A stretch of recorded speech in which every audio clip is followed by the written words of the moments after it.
Deyəcəyim bu məsələni 4 ildir ki deyirəm və həllini tapmayıq və bu həllini tapmamasını da aidiyyatlı qurumun yaratmaz fəaliyyəti kimi dəyərləndirirəm. Birinci Qarabağ müharibəsində şəhid verən yüzlərlə ailə hələ də evlə təmin edilməyib. Onların xeyli hissəsi ilə görüşmüş, son bir ildə görüşdüyüm şəhid ata və analarından bir neçəsi dünyasını dəyişib və onlar evlə təmin edilmədən. Onların 70-87 arası yaşları var.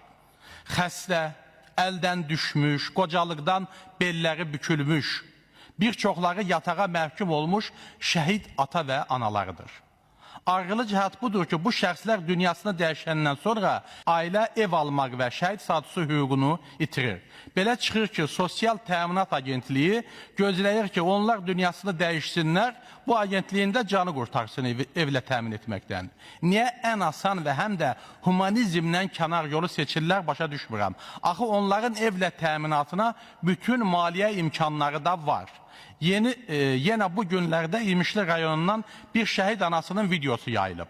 Və qoy zəhmət çəkib onun altında yazılan minlərlə şərhləri oxuyub məsuliyyət hiss etsinlər. Həm də görsünlər ki, yaratmaz fəaliyyətləri nəticəsində dövlətin hansı şəxsləri söyülür və təhqir edilir. Bütün Azərbaycan boyu yaşı 60-dan ötmüş şəhid ata və analarına təxirə salınmadan evlə təmin olunmalıdır.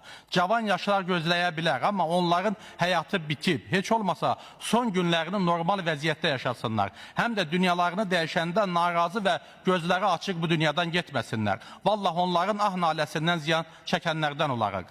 Çıxan nəticə budur ki, yaşlı, xəstə şəhid ata və analarının evlə təminatı önə salınmalı və dövlət onlar qarşısında olan borcunu onlar dünyasını dəyişmədən yerinə yetirməlidir.